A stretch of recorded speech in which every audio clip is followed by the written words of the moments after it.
So in honor of Donald Trump's healthcare plan being passed by the House and possibly becoming law soon,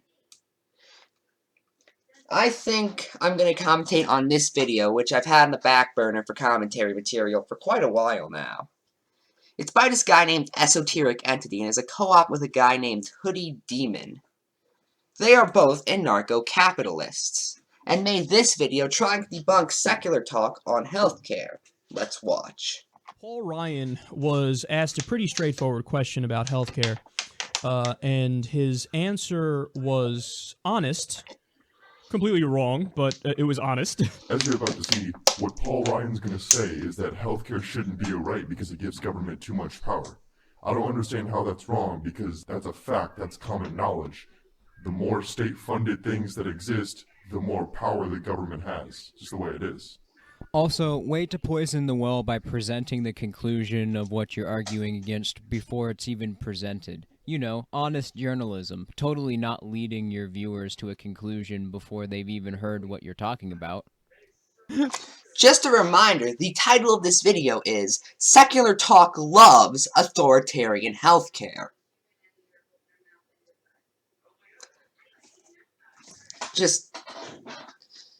I think that is the definition of hypocrisy.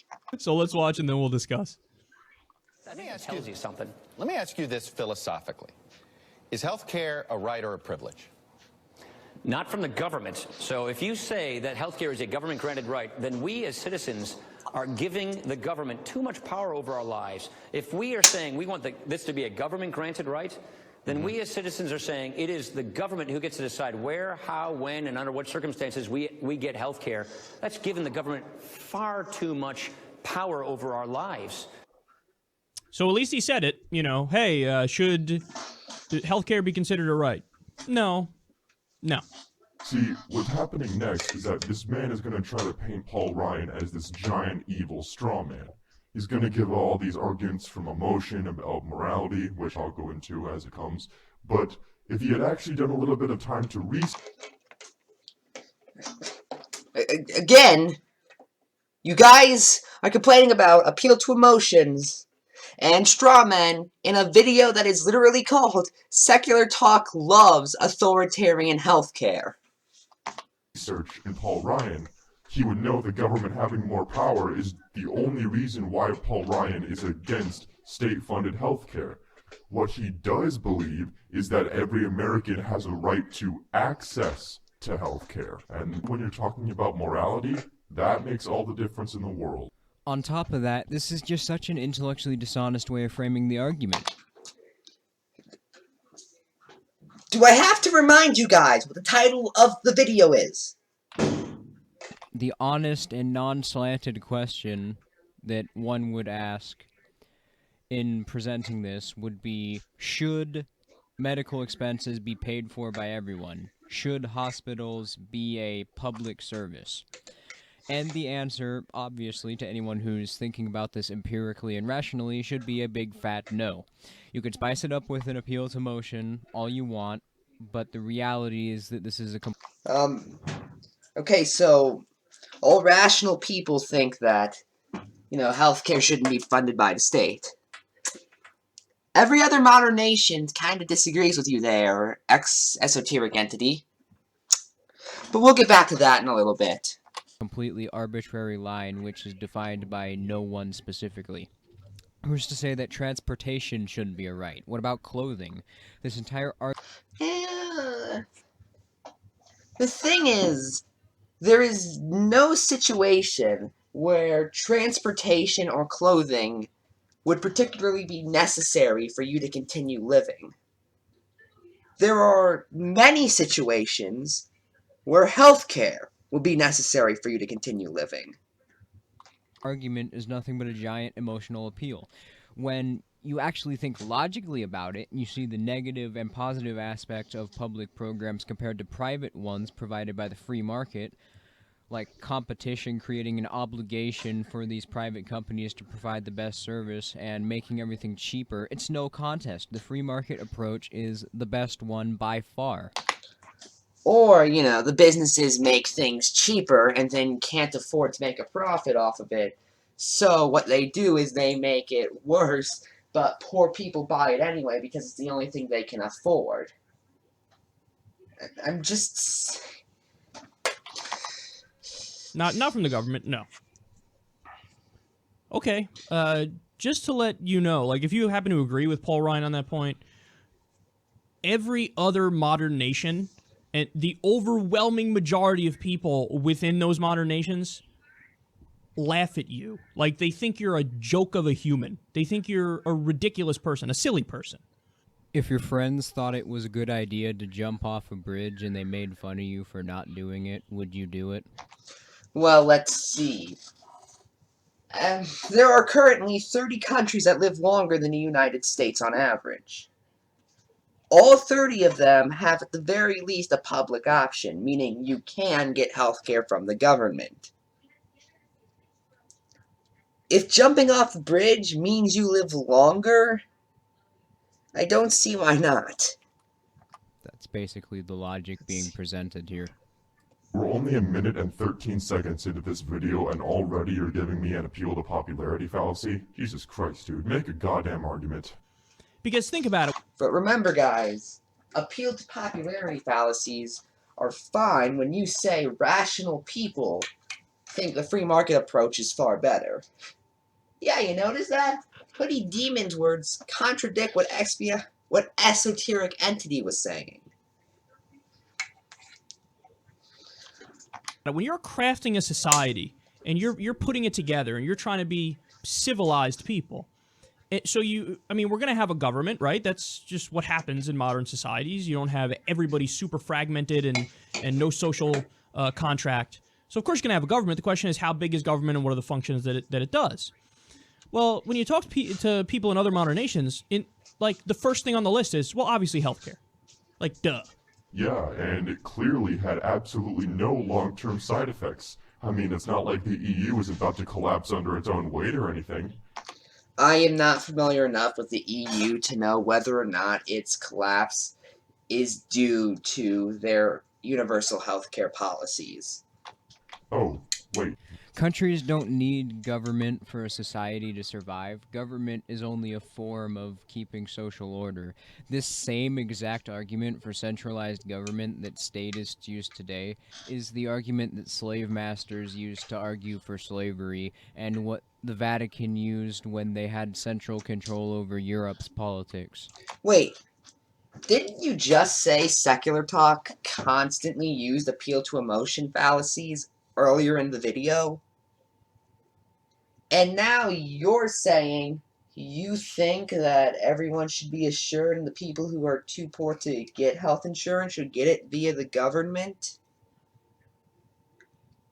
Clearly, that is the same logic that slave masters used.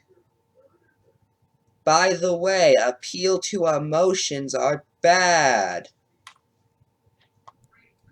You don't want anybody going bankrupt because of it or, not getting the care that they need. So to other people in other places, it's like really? This is a question? But at least Paul Ryan was honest. He's like, yeah, no, I don't think that's the case. Okay, so let's dig a little deeper into that. What does that mean? So when you say, no, it's not a right. Okay, so then it's a privilege. So that's the logical fallacy of a false dilemma. Okay, well, what's in between right and privilege? It's only a false dilemma if the dilemma is actually false. Let's go through a few simple questions here. Let's get ready for loaded questions! The first... Ancap Mania 34, available on pay-per-view now. Question is it moral and just and correct to let people bleed out in the street? My absolute favorite thing about this video is just that smug look on his face every time he closes his mouth. Like, yeah, try and touch this intellectual honesty, I dare you. Again, Kyle's being intellectually dishonest. But the title, Secular Talk Loves Authoritarian Healthcare, isn't being. intellectually dishonest. It's not even that. It's more like he's saying, yeah, try and refute that sound logic. It's not intellectually dishonest or sound reasoning, since the people who Wait, so Kyle isn't being intellectually dishonest? Okay. Can you guys make up your mind, please? don't want healthcare to be socialized aren't saying that you should bleed out on the street. Funnily enough, a common practice in these so-called modern countries which have public health care, like the United Kingdom, is something known as prioritized waiting lists. Basically, there are so many people coming into these hospitals, since it's government run, there's no standard for efficiency or the quality of the healthcare they give out. So what do? They start prioritizing people based on their class or demographics depending on the country. So here's something that can happen in a public healthcare system. A person can be brought into a clinic with a missing leg who is on the bottom tier of the government's priority list, and a person comes in who has an aching arm and is on the top tier of the priority list, and they get to seek treatment first over the person who is literally missing a leg and bleeding out simply because the person with an aching arm happens to be on a higher tier of the arbitrary list than the person who could possibly be minutes away from death. As opposed to in capitalist healthcare, where instead of being put on some priority list, it's based off who can pay more. For that matter, can you please give me an example of something even close to this happening? Because, in fact, I actually checked the comments, and here's what someone from England have to say. Sorry, you're wrong about the UK health system. Rerun Tri-Age. There's no chance of someone with a more urgent condition having to wait for someone with a minor condition to be seen. Basically, what actually happens in these societies, at least from my research, is it's whoever needs healthcare the fastest. Basically, whoever's in more urgent situations. Sounds really fair and compassionate, doesn't it? I mean, when you strawman enough, you can make anything sound bad. So they get into a car accident or something, or they collapse on the street from whatever illness. I'm asking Paul Ryan, is it moral to say, yeah, just let him bleed on the street? What are we going to do? Now, of course, what he would say is, no. Of course. What are you talking about? Yes, you bring him into the hospital, you take care of him, you do whatever you got to do. You stabilize him. I'm not a barbarian. Of course I'm on that page. Okay. So then you move on to the second question. So you bring him in, you take care of him. Is it moral to let people then go bankrupt as a result of that? You see what I mean? This wannabe Dean Winchester motherfucker is just like Zexisy. He basically Who?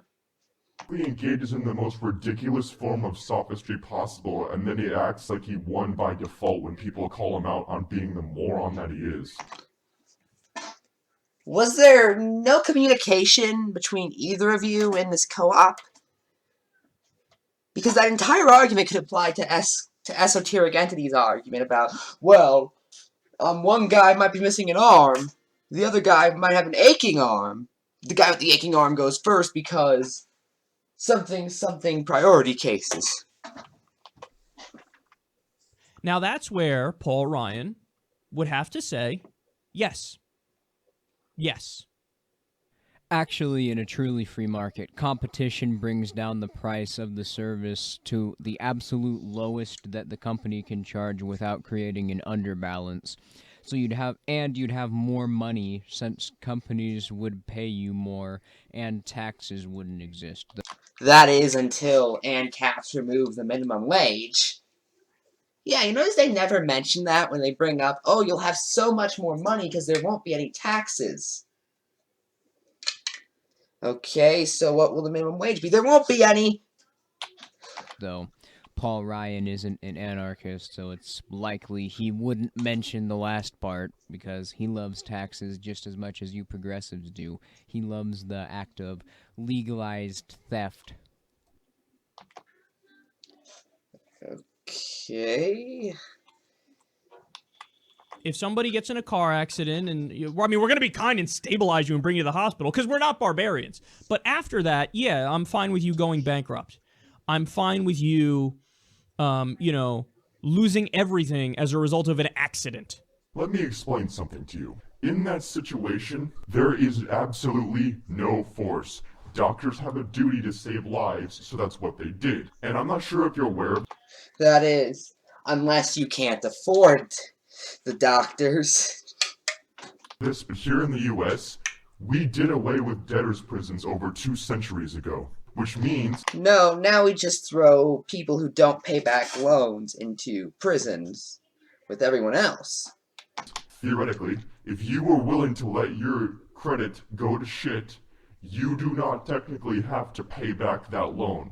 See, there's Okay, I admit I was being hyperbolic in my last point, but what tends to happen when you don't pay something back is they make you pay it back by seizing your wages, or revoking any passports, or driver's license, etc. absolutely no force anywhere here.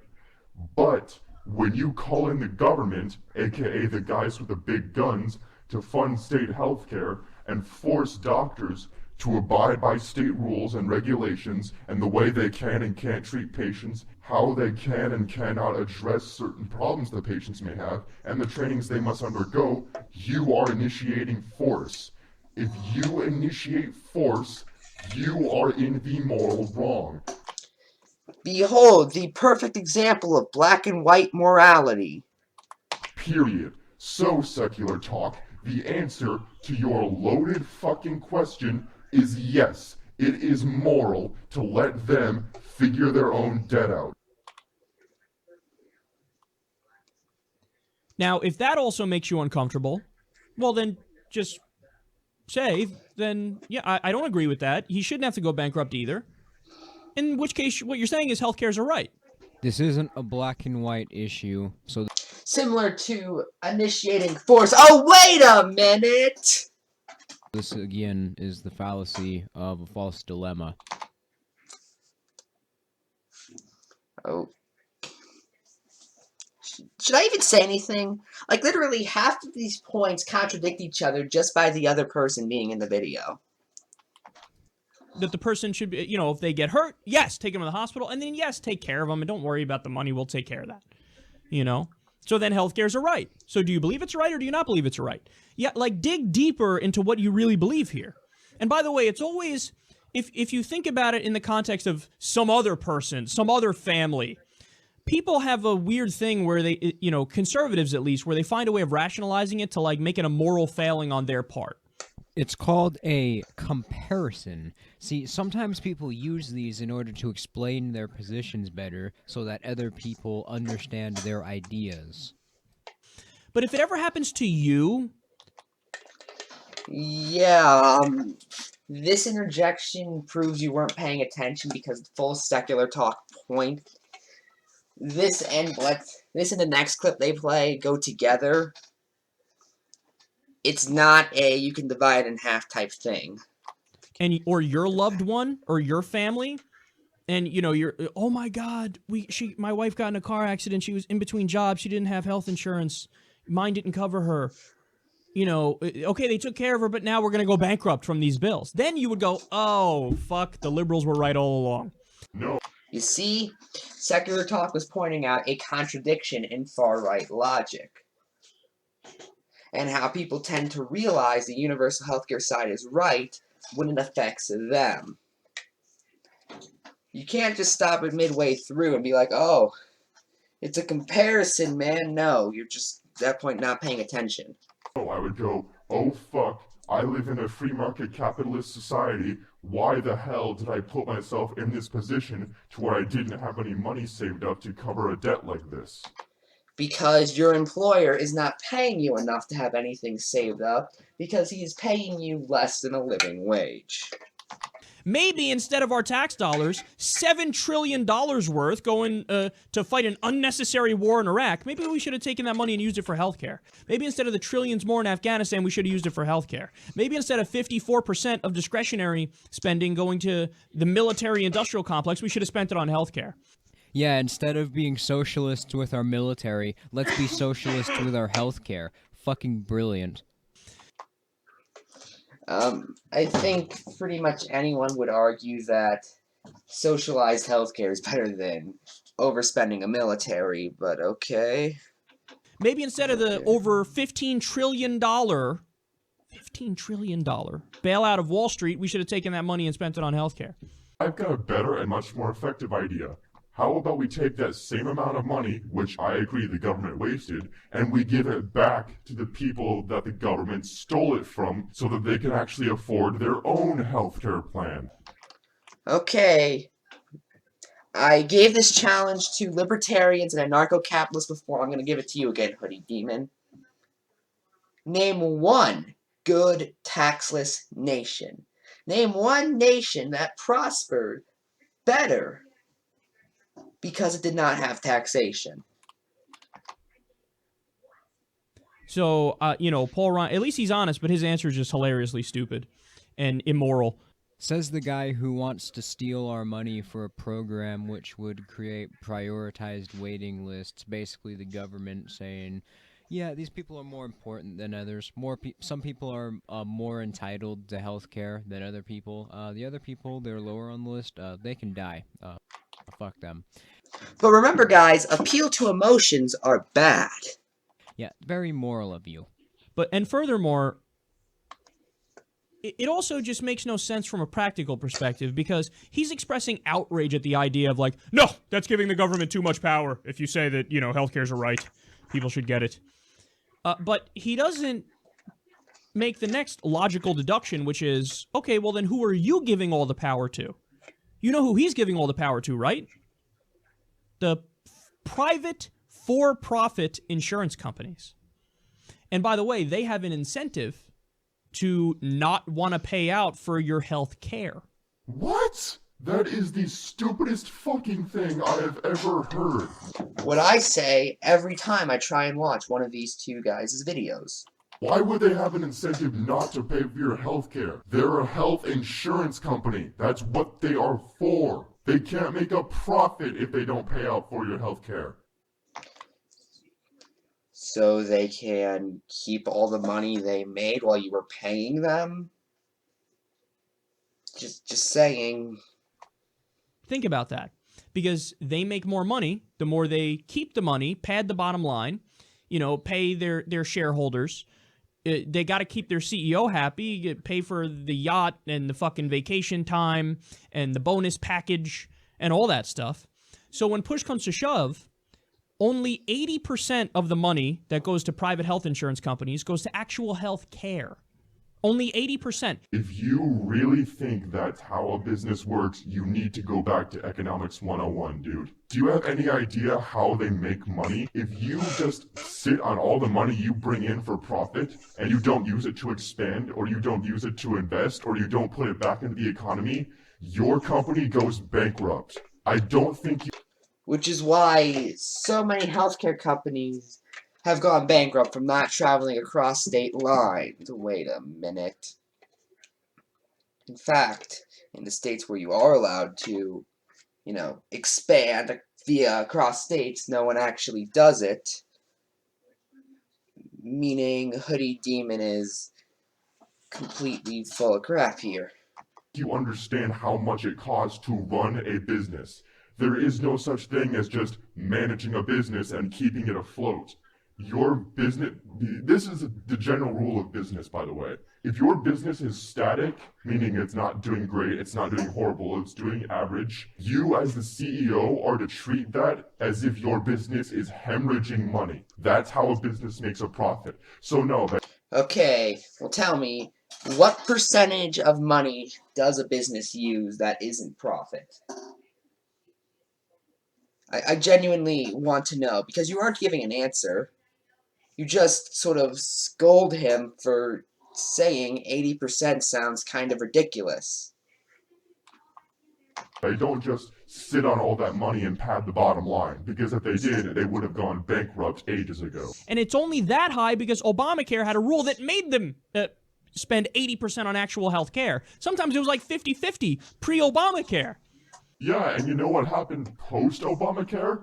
You hurt the economy even more because now the companies have absolutely no way to save money, so they were forced to store all their money in offshore accounts. What's so hard to understand about this? The more you raise taxes for business, eventually they're going to say, look, either you lower taxes or fuck you, we're moving our main HQ to China and we're taking all of our jobs with us. In which they'd no longer make profit off of U.S. citizens in the case of someone like a healthcare company. But even then, let's say you're right. You're not. Okay, here's my issue with this. It's basically the assumption that, oh, well, if we just lower taxes and go to them and say, please pay taxes, then they'll eventually do it.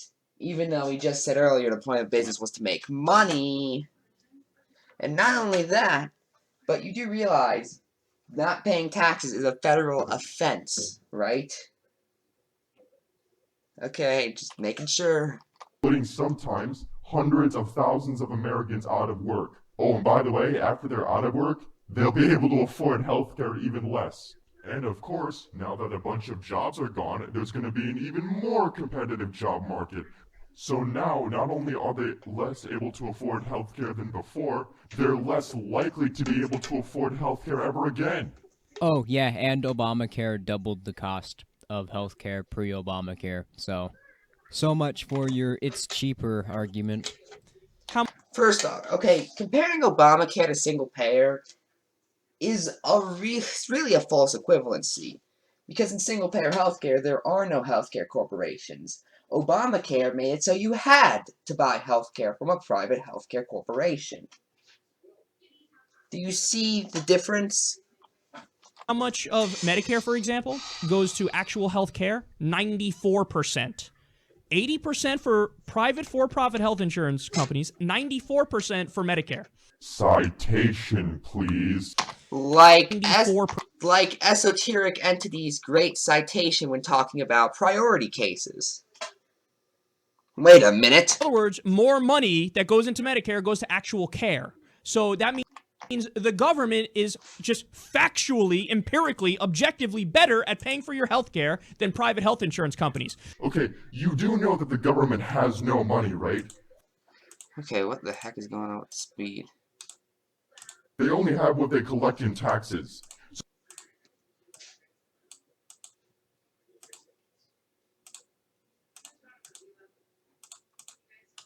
So if you stop taxing people so much, they'll be able to afford their own health care, and you won't need government to pay for it. Until the minimum wage is removed. But no, we gotta let the government pay for it. I mean, it doesn't matter if the quality of the healthcare goes through the floor, we just gotta make sure the government pays for it. Can't let those greedy capitalists get their hands on it, am I right? Yep, people have less money because of government, so what's the solution of fuckheads like secular talk? Let's have the government steal more of our money. Makes sense. Or redirect what they're spending our money to, but just please ignore that. It flies in the face of our logic. So he's saying, don't give the government too much power, but the private health insurance companies have proven that they're worse with that power. They've proven it. It's a fact. If I say something is true with no citation and then call it a fact, that makes it a fact. So that's The entire philosophy of anarcho-capitalism. the crazy thing. Who are the real death panels? The private health insurance companies. I thought death panels didn't exist according to you guys. Okay, esoteric entity. Remember what you said about comparisons earlier? That is what Kyle is doing right now. But now they do because it's convenient for your argument, I see. And we have countless examples of this, especially pre-Obamacare. With the rejection for pre-existing conditions and stuff. There was a story of a woman who had acne when she was younger. She didn't put it on her form when she got health insurance. And then when she got cancer later on, They weaseled out of paying for her care because they said, hey, you didn't tell us that you had acne back in the day. She's like, what? It was just acne. They go, no, you say it's acne. We say it's cancerous skin lesions. So therefore, you already had cancer once. It was a pre-existing condition. You didn't tell us, so we're not paying for your cancer treatment today. Citation, please. Just like with the priority cases. That's what you get with private health insurance companies. So he's acting like, oh, you don't want to give the government that much power. They might actually be good with it and better with it, like the other modern nations where they are better with it. Or they might inflate prices and shoot them through the fucking roof. So yeah, people have healthcare now, but they can afford less food, electricity, and other things that Americans have come to need to live. Alright, I've had enough of this. Actually, healthcare costs are cheaper in countries with universal healthcare, even on a government level, because in those countries the government is allowed to negotiate prices with the citizens or with the companies, leading to lower prices. Smug asshole esoteric, you take the rest of it. Bye! No, the real death panel and the real people you should be concerned about are the unnecessary for-profit price gouging middleman. Literally every buzzword you just used to describe private industry is exactly what government does when it takes over an industry. Remember, guys, it's a buzzword unless it implies to government. The health insurance company, the private health insurance company. But he's got nothing to say about them because they're his donors. So he's a liar. Paul Ryan is. He's a weasel. And most importantly, he's wrong. He is a liar and a weasel because that healthcare bill, which is fallaciously being called Trump Care, despite the fact that Donald Trump had nothing to do with the signing of that bill, and as a matter of fact, he's the one who killed it, was written by insurance companies and was proposed by Paul Ryan. But on this one point, that private healthcare is better, he is not wrong, and to assert that he is wrong is a fallacy. Ideologically, philosophically, I don't doubt that on some level he actually believes his Ayn Rand level bullshit here. I would love to see you try and refute something by Ayn Rand. Well, he did actually refute Ayn Rand when it comes to separating the state and economics. However, you're talking about someone else named Ayn Rand, and I have no clue who that is. That would be a riot. I mean, for fuck's sake, you can't even refute something by Paul Ryan. Most Republicans don't even like Paul Ryan.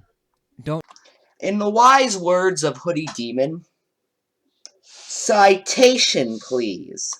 Try to take the high-hanging fruit when you can't even take the low ones. I'm sorry, I just have to laugh at that.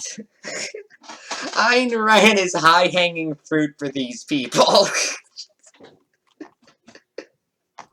But that's what it is. It's bullshit. And all the evidence suggests he's wrong on this issue. But again, as a final point here, the cherry on top is at least he's being honest and saying, yeah, I don't think it's right. So now it's on the American people to go, wow, you're a callous motherfucker. Think about the real implications of that and then vote accordingly. Or you can stop thinking with your bleeding hearts and instead think with your brains. Also, if you love this video... And that's basically where it ends. He just advertises Patreon from here on out. So overall...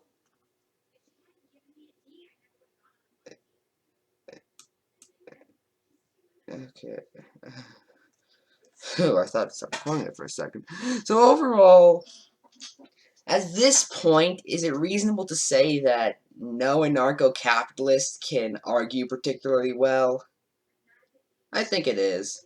I'm Cifero Joe, and good night.